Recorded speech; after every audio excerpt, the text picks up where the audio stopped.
Every move we make online generates data, from what we buy and what we read, to where we go and how we spend our time. That data is vacuumed up by corporations, and it's used to predict all sorts of things about our daily lives, both now and in the future. So even quite personal information, it's not really ours. For the most part, we don't control what's done with it, or even who has access to it. Whether that's acceptable or not is becoming one of the central questions of our time. Frank McCourt is an American executive and philanthropist. He's also the author of a new book about the internet called Our Biggest Fight: We're Claiming Liberty, Humanity, and Dignity in the Digital Age. He joined me on stage to talk about that fight at a gathering by the responsible tech nonprofit All Tech is Human. I'm Jennifer Strong, and this is Shift. Now here on the steering column is a device called Auto Cruise. You simply set the speed you want. Self-driving robo-taxis are already on the road in 2 U.S. cities. As the disc rotates, a mirror reflects the light in the way that depends on how the signal was recorded. This is the 100 terabyte I present to you Electro, the Moto Man. Ladies and gentlemen, I would say that one of my greatest skills is my ability to interact with humans. This episode was recorded in front of a live audience in New York City.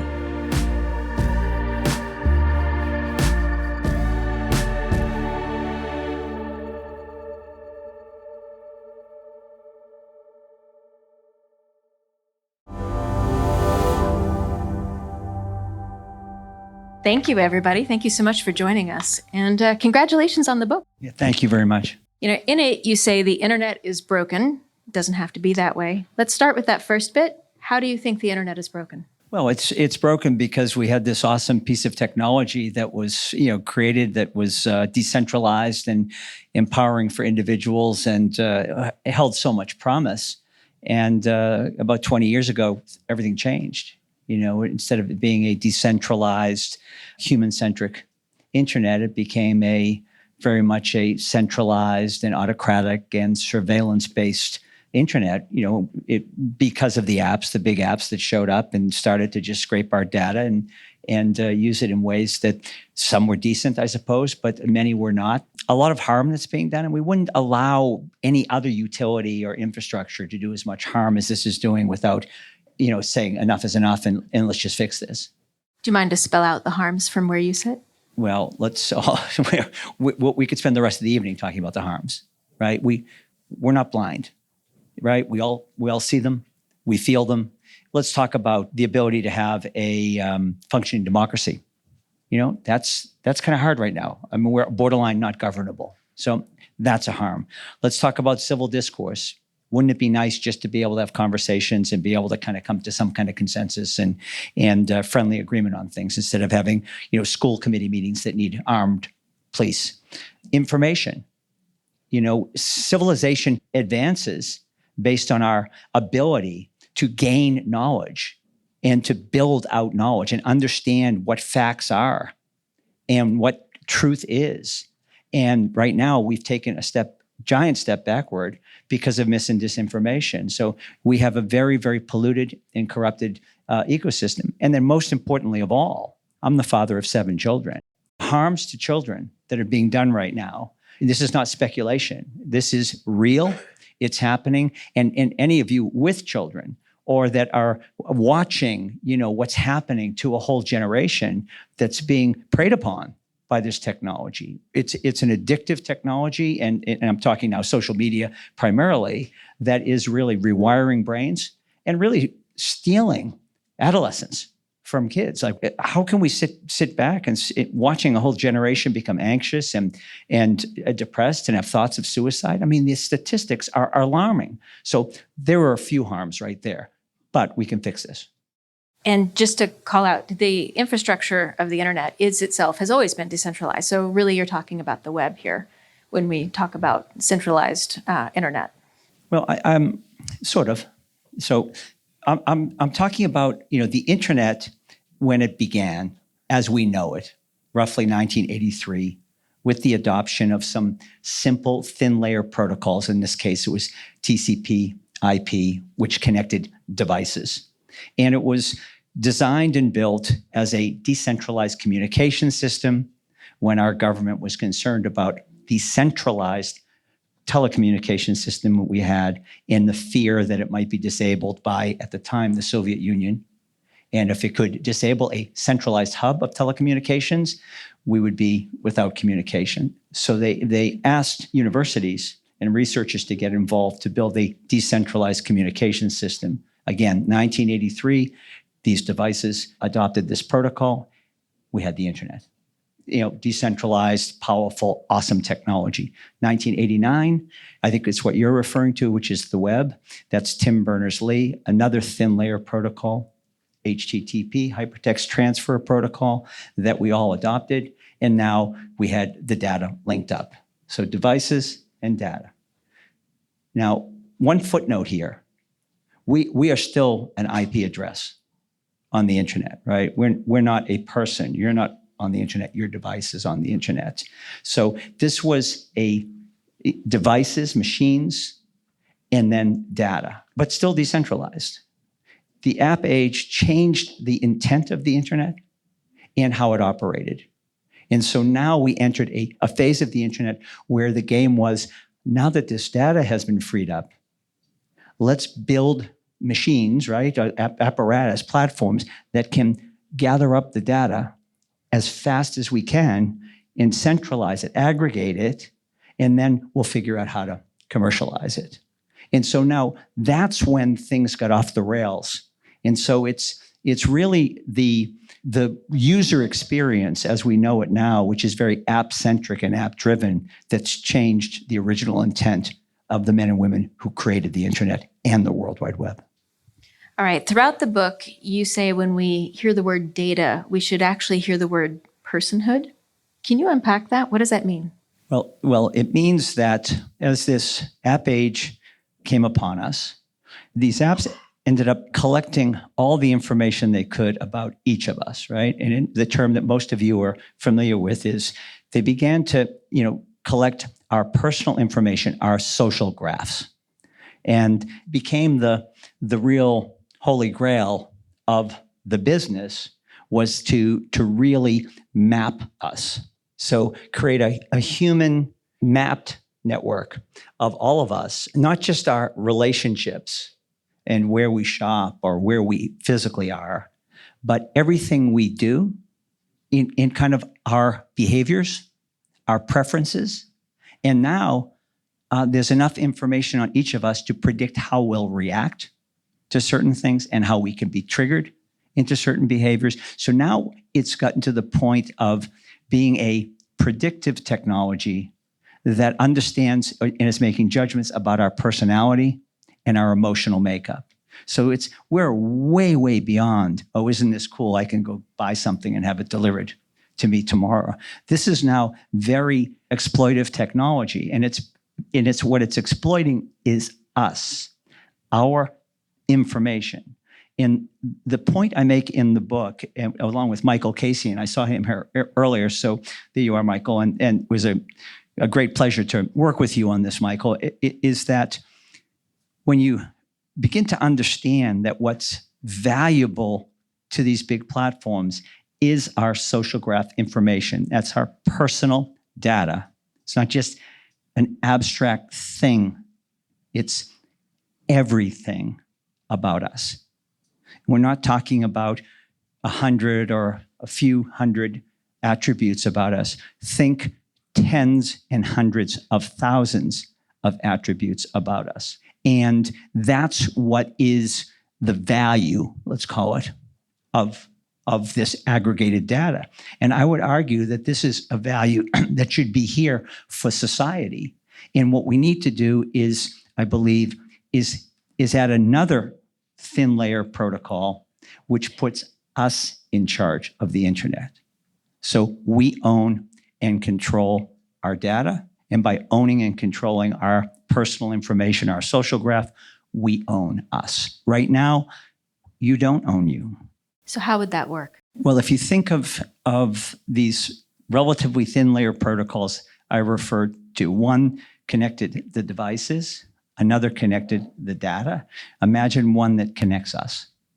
So it's a thin layer protocol developed by Project Liberty. Two gentlemen, Braxton Woodham and Harry Evans, were the brains behind it, that if adopted at scale would connect all of us. So for the first time, we would actually have a social internet or a socially aware internet, one where we were in charge.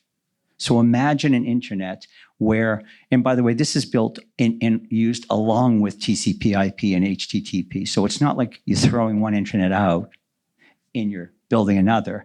You're actually creating a very core layer protocol that amends how it works, changes how it works, and actually puts us at the center. So imagine an internet where we're verifiable individuals on the internet. It's just not a complete chaos where anybody can be anybody. You can be as many people as you'd like. It can be a machine spewing out information, this and that. Imagine that there's integrity back in the internet where we are identifiable human beings. You can only be one person. You can control what you reveal about yourself, but you can only be one person. Your social graph is portable. The apps are interoperable. So imagine an internet where the new apps are clicking on our terms of use for our data. We're not clicking on the terms of use of these big platforms.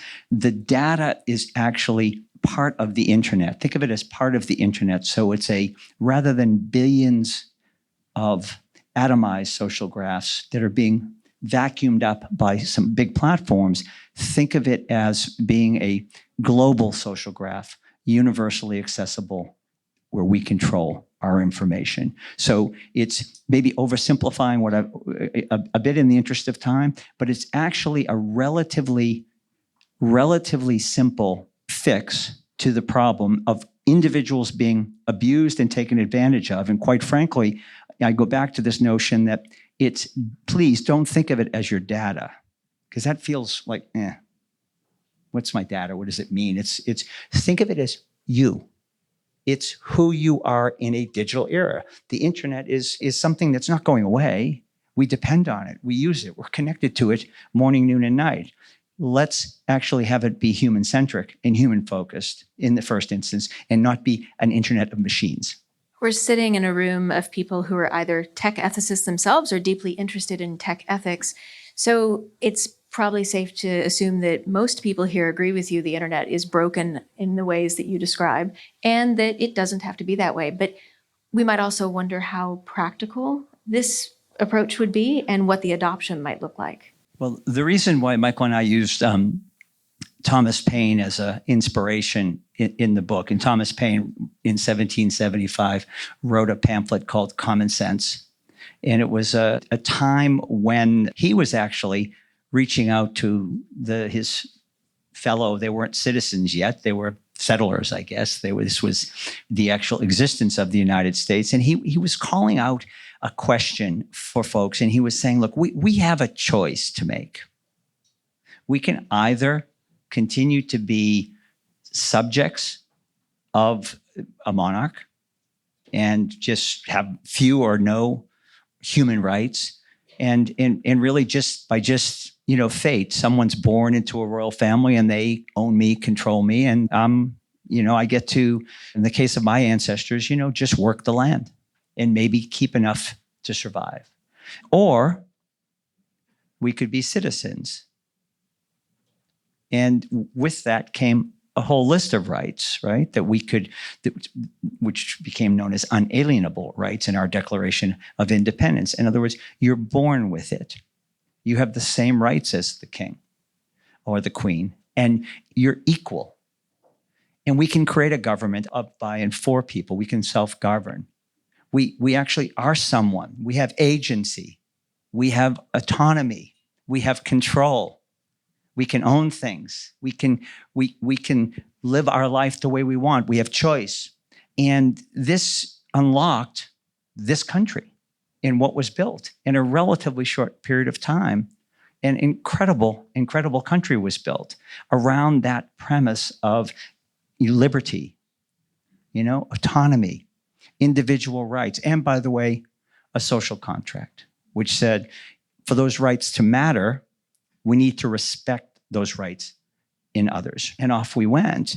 And this was revolutionary, right?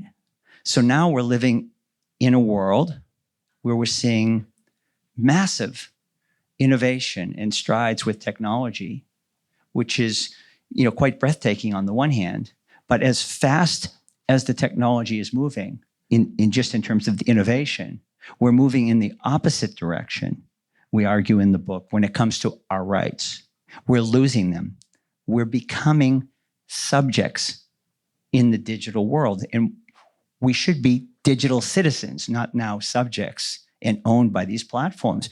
Why in the world would we exchange all of our rights, everything we love, the health and safety of our kids, the strength and sustainability of a democracy to get to use the internet? Why not have an internet that actually is optimized for the things we want as individuals and society? And this really comes right back to who's in charge, who owns the data we create. And I think this is, and we argue in state in the book, this has become now a human right. Think of it as a human right, not just a digital right, a human right. In this world we live in, your digital DNA, your lived experience, everything about you is part of you as much as your biological DNA is. And by the way, even your biological DNA is now digitized. Okay, so this is our personhood. This is who we are. And if we're going to really, really change what's going on and reclaim, our personhood from the machines of big tech, we need to think of this as a social project, as a political project, not just as a tech project. And that's why Project Liberty has 3 tracks, not just a tech track, although I do think it's an innovation, it's important, and people are now iterating and making it better and better, because without fixing the tech, I don't think we can tackle all the big problems we have. But we also need the social scientists involved, the ethicists, the psychologists, the economists, the policy and governance experts. To this time around, let's not just move fast and break things. Let's move deliberately and fix things. And how would you envision this shift taking place? Because you're right, it would seem unlikely for the big social companies to begin to work against their own business models. Yeah, it's unlikely, but so what? Really? I mean, we can all sit back and say, geez, this seems really big. It seems daunting. Well, then our choice is like, we're stuck with it. And so, I just can't see that, honestly. I think we're better than that. And we know that things are not right. And we need to fix this. I don't think there's a bigger issue in our time. I think this is the biggest issue of our time. And sadly, it's not an issue that's being talked about for instance, in this presidential election. It should be the number one issue if we want to really get to the other issues. Unfortunately, we're seeing this same technology, and what it's optimizing for is creating the same dysfunction in our political system. So how do you change it? You change it by getting people involved who care deeply about the issue. That's why I say it's a social project. I don't want to say movement because it sounds like no one creates a movement. Movements happen, And so, but if the tech companies aren't going to change it, and our elected officials aren't going to change it, then it's left to us. It's left to us. So let's just cause the change. It may be moms who just are fed up, who have tragically lost children or are afraid of losing children, that are just saying, enough is enough. We're not going to do this. And we have something that looks like the Mothers Against Drunk Driving, that forces this change. It may be people that are concerned about democracy. It may be, people that are concerned about mis and disinformation, or all of the above. This is our lives. Right now, you ask kids, is your life going to be better than your parents'? The majority of kids say, no, I don't believe so. if that isn't like the ultimate metric for failure, our whole lives should be built upon making the world better than we found it. Making life better for our children than it was for us. We're failing. We are failing. So we need to fix this. And it's, if we fix it, however, what's available with this technology and the ability of being connected and have access to the data on a permission basis, using it in transparent ways where people actually know what's happening with their data, those kids will be saying, my life is going to be way better than my parents. I'm going to live till I'm 150 and I'm going to be healthy. I'm going to do this. I'm going to do that. And the economics that will be opened up by a new data sharing economy will be massive. The innovators are here. The possibilities are massive.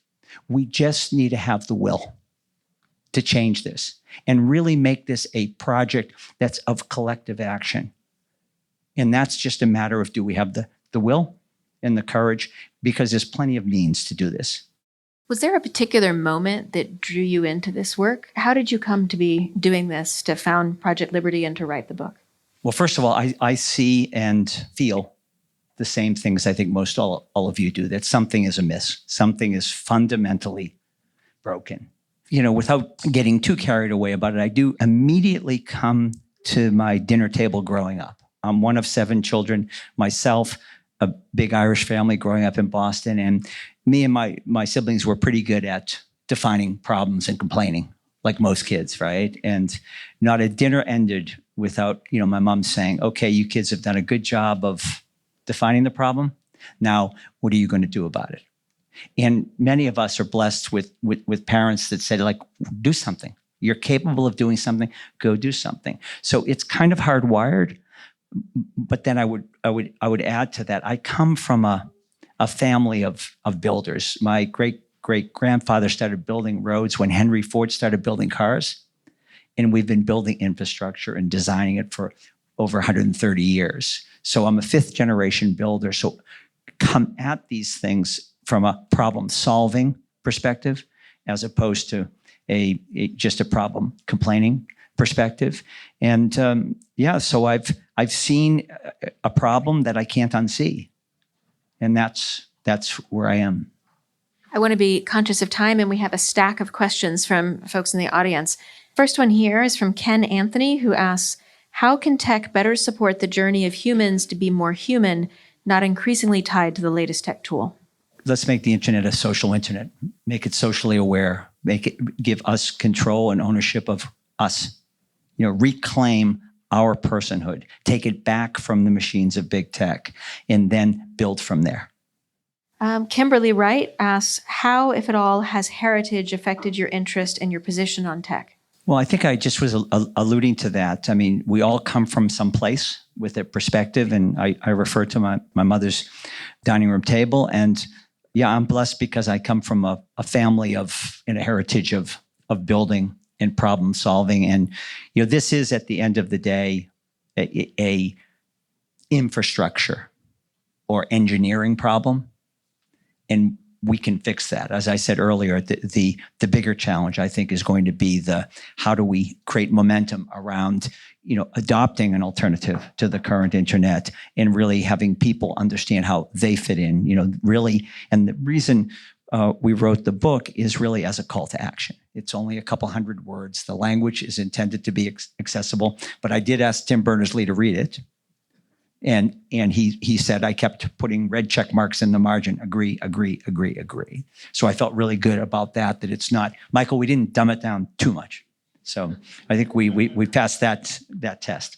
I read it this weekend. I would agree. It's a quick and easy read and quite interesting. The related question down here, I see Ella Drury asks, do you believe that our technology drives our cultures and norms, or is it the other way around? Yeah, tech definitely, in my opinion, drives our cultures and norms. We talked a lot about, like, how do we get here?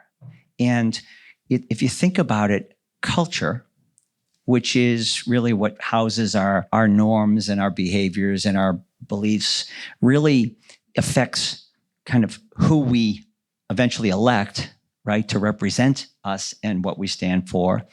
and then we expect them to go ahead and put policies and so forth into place. Well, we have arguably the most powerful technology that we've ever had impacting our culture right now, right? It's actually profoundly impacting what is talked about or thought about. And by the way, in a way I just described earlier, in a very manipulative way as well. And we were talking just earlier about the media, went from being one business to something that was just following search engine optimization, right? So it's just what's trending. Well, that doesn't mean that's well-sourced or the most important news. So we really have become almost victims of this omnipresent, ubiquitous technology, which is driving our culture and then everything downstream from that. So we're getting the sign that we need to wrap this up, but I want to squeeze in a few more questions if we can quickly. When talking about responsible technology, how do you think artificial intelligence can be used responsibly without causing harm to someone's privacy? And this comes from Parth Batavia. Yeah, I think I hope that you all are reflecting on how important our social graphs, our personal information is to how the internet now is operating. And I say that because we can see now the exploitation and the manipulation and how what was decentralized became centralized, and it's surveillance-based, and it doesn't feel at all like a democratic thing. If I said centralized, surveillance-based, autocratic technology, I don't think you'd say, well, that's a great thing for democracy. So we have this broken thing. We talked about the harms to kids, et cetera, et cetera. So why would we take something broken, make it more powerful using generative AI, large language models, without fixing the problems first? Let's fix the problems and then enjoy the benefits of generative AI. But there's only one reason why we would not fix the problems now knowing that they exist. And that's if we're just going to be dragged into this future by the same companies that are the only companies that can benefit from these large language models, because you need massive data sets and huge compute power that resides in essentially 5 platforms. So for them, I understand why they want to rush and move forward. And you see them all now just frantically, pushing and shoving to see who's going to be the dominant player. But, let's make no mistake about it. This is just a more powerful version of the same thing I've been describing, which is an exploitive technology. What data is being trained in these large language models? It's your data that's being trained. I mean, the static information like books and journals and all that's been ingested by these machines a long time ago. What's being ingested right now is what's on the internet. And without regard to who created it, could care less. It's just ingest all of human creativity right up to the present moment and train models and profit from it. And I'm a capitalist. I'm all for people making profit, but not at the expense of the things I love and the things I care about. So there's a direct correlation between artificial intelligence and our data. And that's what we need to fix. And again, the possibilities are awesome and could be great, but not in the direction we're going.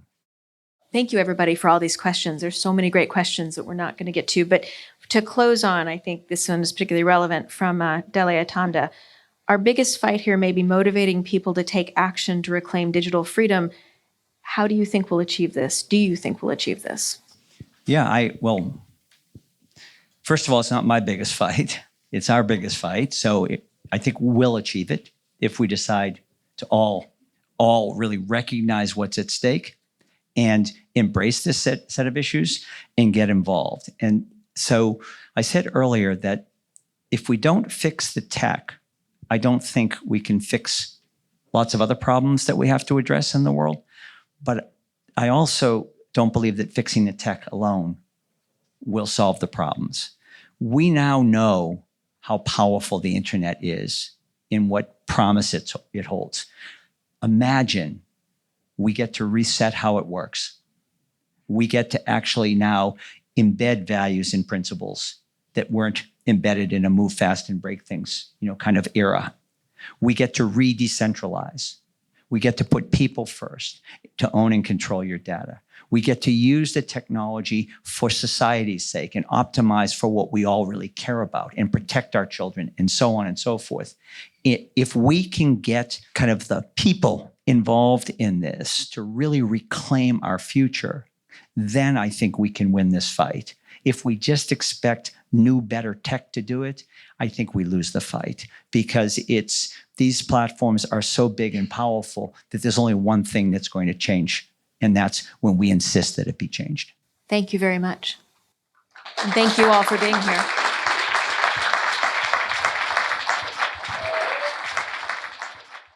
Do you ever browse the web in incognito mode? If so, it's probably not as incognito as you think. If you read the fine print, you'll see that all your online activity is still visible to a ton of third parties, unless you're using a VPN. ExpressVPN hides your IP address, making it extremely difficult for third parties to track your online activity. It reroutes 100% of your traffic through secure, encrypted servers, so third parties can't see your browsing history. Plus, it works on all devices, phones, laptops, tablets, and more, so you can stay private on the go. My family's privacy is really important to me, and we've tried a number of VPN products, including this one. ExpressVPN is easy to use. You just fire up the app and click one button to get protected. Protect your online privacy today by visiting expressvpn.com/shift. That's expressvpn.com/shift, and you can get an extra 4 months free. expressvpn.com/shift. My household's love for Quince started with a silk dress. It's lightweight, comfortable, and always on point. The surprising part is everything with Quince is priced 50 to 80% less than what you'd expect to find for premium fabrics and finishes at similar brands. By working directly with artisans and cutting out the middlemen, Quince gives you luxury pieces without the markup. And for me, the best part is that Quince only works with factories that use safe, ethical, and responsible manufacturing. We own a number of their items, including school polos for my kids and summer weight cashmere. The craftsmanship and quality have consistently been off the charts. Elevate your closet with Quince. Go to quince.com/shift for free shipping on your order and 365-day returns. That's QUINCE.com/shift to get free shipping and 365-day returns. Quince.com/shift.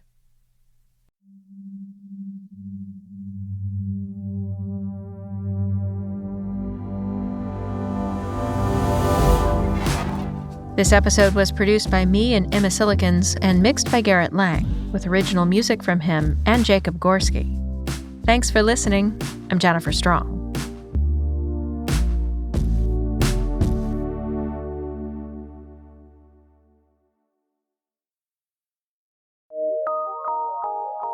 From PRX.